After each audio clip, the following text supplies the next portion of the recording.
All right, you can say we're after a rough weekend of traveling many miles and getting punched in the head and hit with jam box and sticks and all kinds of, and getting bit by ticks and all this bullshit ass stuff.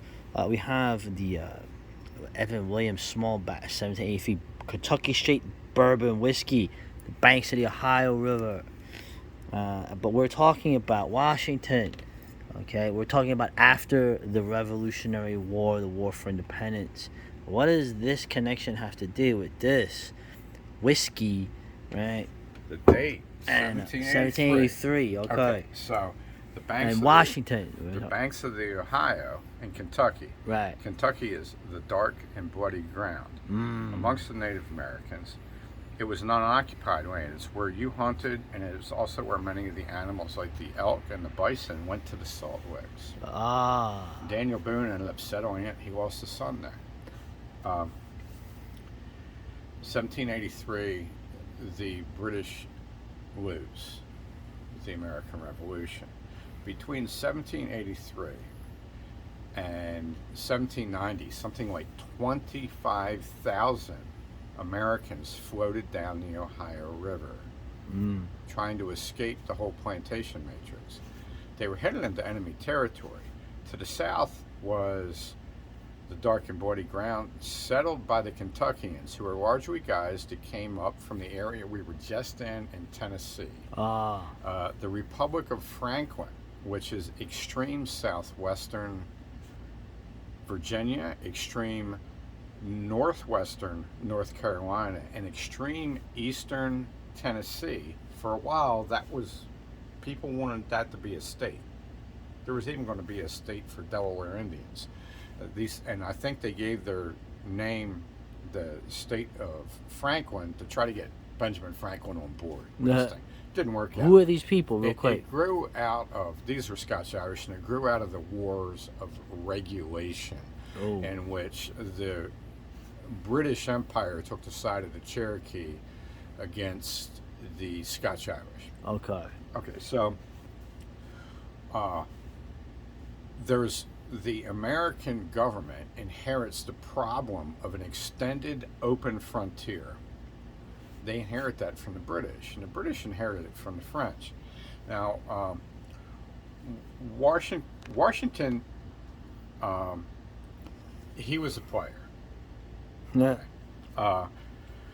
There was a law in the city of Philadelphia that you could not hold an African American slave for more than 6 months in Philadelphia. The Quakers. Now, you could hold a European American slave for 14 to 31 years. Well, hell yeah. No problem. That's right. But the African had to be freed within 6 months. Of course. But this was just in Philadelphia, not in Pennsylvania in general. So what Washington would do was, after his personal slaves had served 4 months in Philadelphia, he would send them south into Maryland and make them wait for a month in Maryland, and then have them come back into Philadelphia and basically renew them. Yeah. Okay. Well, one of these people was some bitch that fled to New Hampshire and married some guy. Some woman wrote a book on it. It was pretty cute. But probably Washington had a lot of things in common with William Jefferson Clinton. Yeah. One of them was William Jefferson Clinton. Right.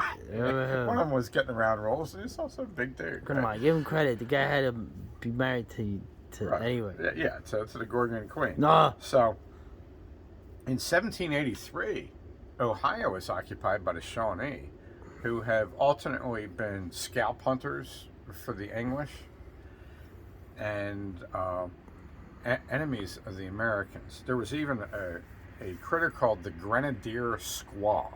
Whoa. The squaw is a word. Oh, don't say that word. In Algonquin, which was, most people in the eastern woodlands were in Algonquin. Yeah, right. It meant woman. It meant the exact same thing as señorita. Right.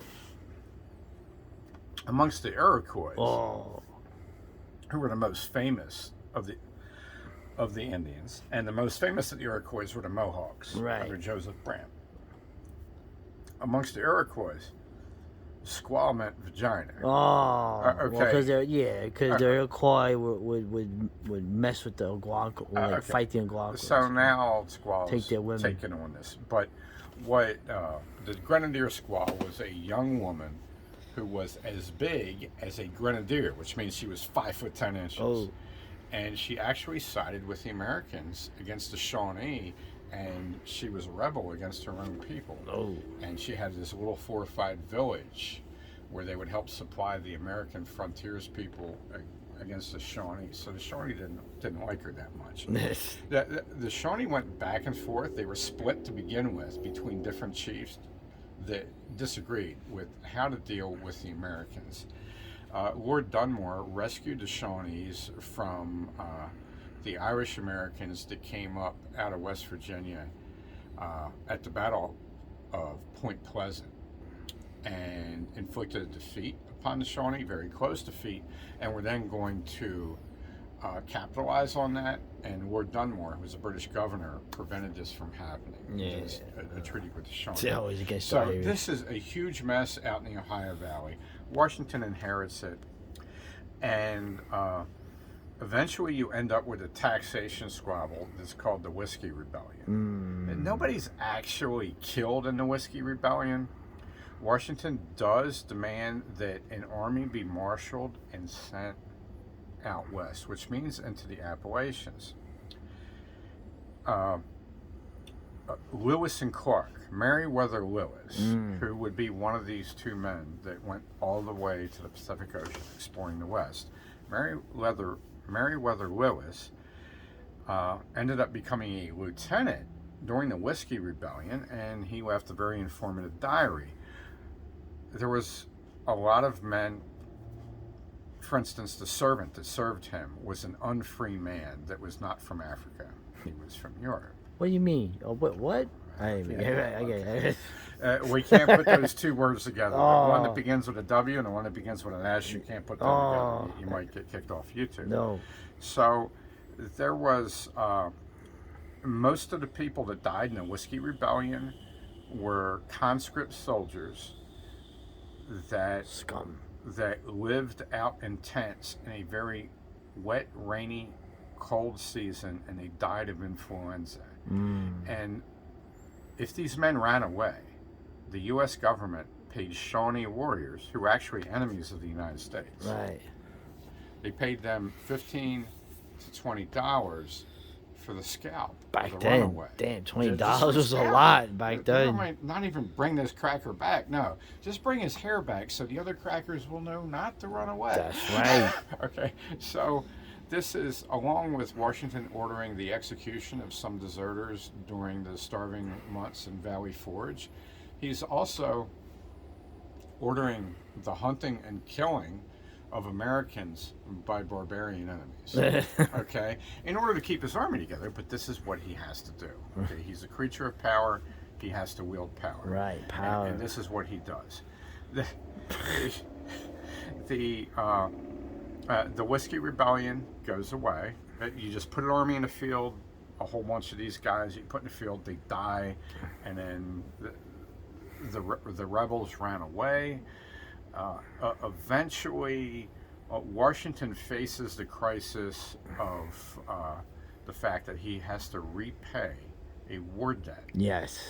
to various European powers, including France, who supplied the army and the navy that Washington had needed Yeah, to no, take Yorktown. the French were huge. And so he was also, if you go to Charles Street and Monument Street, next to the Peabody Conservatory in Baltimore, you'll see at the Washington Monument, it's a huge Washington it's monument. huge monument in There's Baltimore. also a monument to Lafayette. The Frenchmen who Yeah. helped, because without the French help, Washington would not have been successful. So No. not only did he owe a debt of money to the French and other European powers, but he owed a debt of honor to his allies in the war that he had to repay.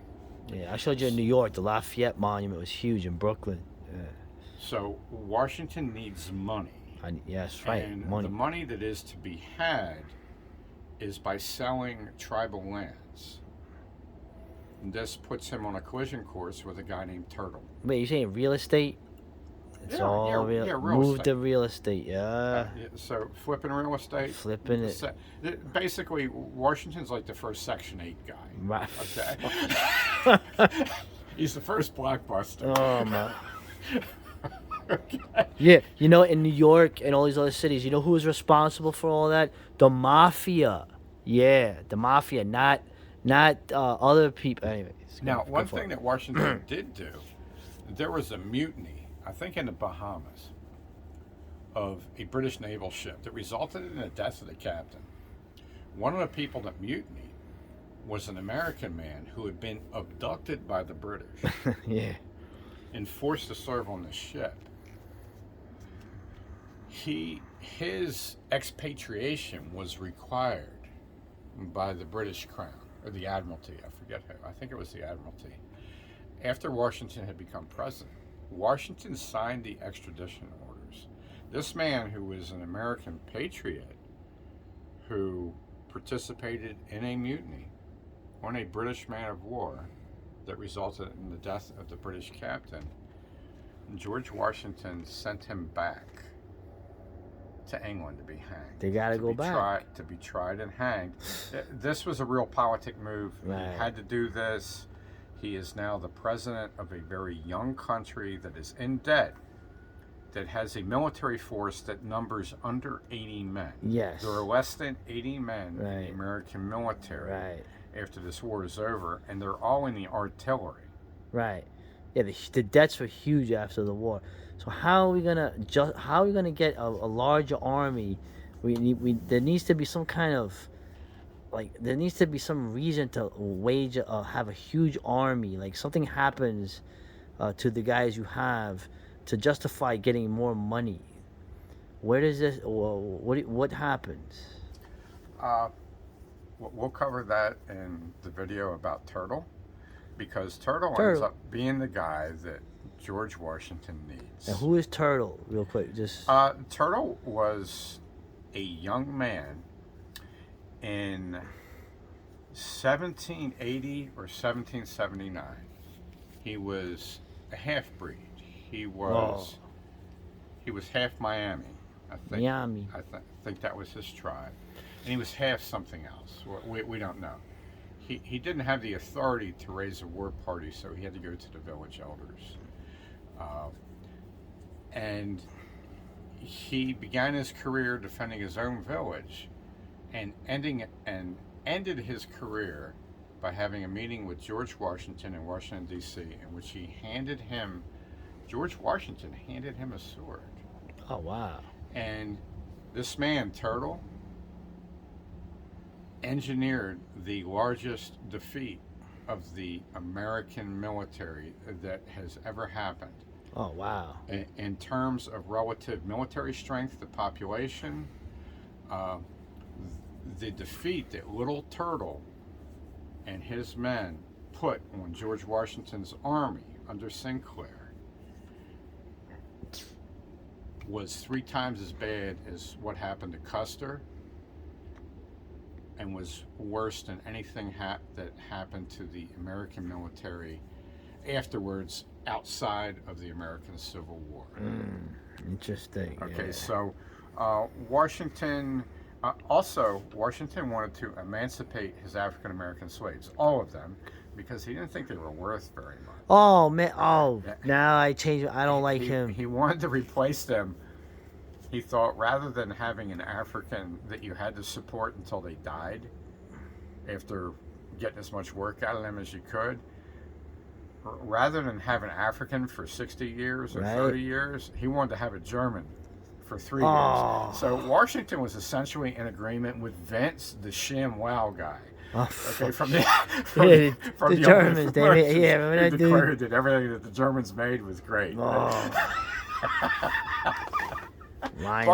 Martha Washington, who was a total K-U-N-T. No, she made the Martha flag. Washington, I I used to stock her flour on the shelves when I was a kid, right?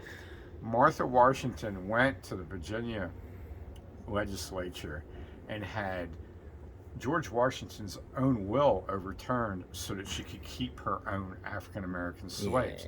So actually, the blowback against George by his widow after he died did a lot to make slavery worse for African Americans in Virginia after Master George passed. We don't want those Germans, anyway, those Nazis. Right.